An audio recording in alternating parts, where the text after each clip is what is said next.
The similar message is further repeated in the Vedas. If you read the Rig Veda, chapter number 32, verse number 3, it says, Na tasya pratima asti. Of that God there is no pratima, there is no image, there is no photograph, there is no picture, there is no painting, there is no portrait, there is no statue, there is no sculpture, there is no idol. It's further mentioned in Yajurveda, chapter number 40, verse number 8. Almighty God is imageless and pure. It's mentioned in Yajurveda, chapter number 40, verse number 9. Andhatma pravishanti ya asammuti mupaste. They, andhatma means darkness, pravishanti means entering.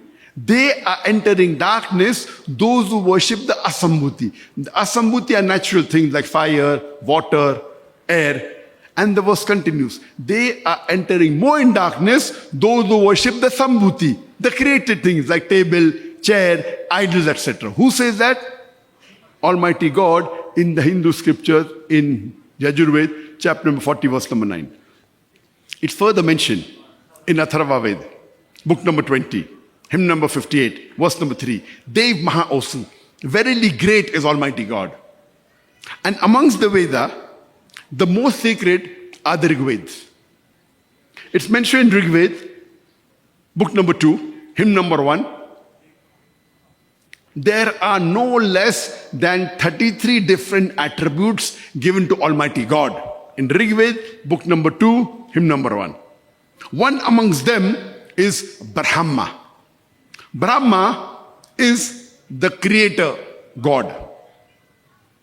If you translate creator into Arabic, it is Khalik. So we Muslims have got no objection if someone calls Almighty God as creator or Khalik or Brahma. But if someone says Brahma is Almighty God who has got 4 heads and on each head is a crown, we Muslims take strong objection to it. Because you're giving an image to Almighty God and going against Svetasvatara Upanishad, chapter number 4, verse number 19, which says, Na tasya pratima asti. Of that God, there is no image. The other attribute given in Rig Veda, book number 2, hymn number 1, is Vishnu. Vishnu is the sustainer, the cherisher, the sustainer God, the cherisher God. If you translate cherisher or sustainer into Arabic, it is Rabb. We Muslims have got no objection if someone says Almighty God is Rabb or sustainer or cherisher or Vishnu. But if someone says Vishnu is Almighty God who has got 4 hands and is traveling on the sea on the bed of snakes, or traveling on a bird named as Garuda and has 4 hands, one of his right hand has the chakra and the left hand has the conch, we Muslims take strong objection to it. Because you're giving an image to Almighty God and going against Yajurveda, chapter number 32, verse number 3, which says, Na tasya pratima asti. Of that God there is no image.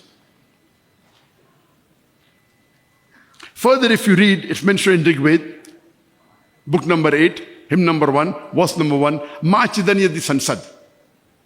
Do not worship anyone but one God. Praise Him alone. It's mentioned in Rig Veda, book number 6, hymn number 45, verse number 16, Ya ek it mushtihi. Praise Him alone and no one else. And the Brahma Sutra, the fundamental creed of Hinduism is Ekam Braham Dyutya Naste. Nehna Naste Kinchan. Bhagwan ek hi hai, dusra nahi hai. Nahi hai, zara bhi nahi hai. There's only one God, not a second one. Not at all, not at all, not in the least bit. So if you read the Hindu scriptures, you'll understand the concept of God in Hinduism and understand Hinduism in the correct perspective, in the right perspective.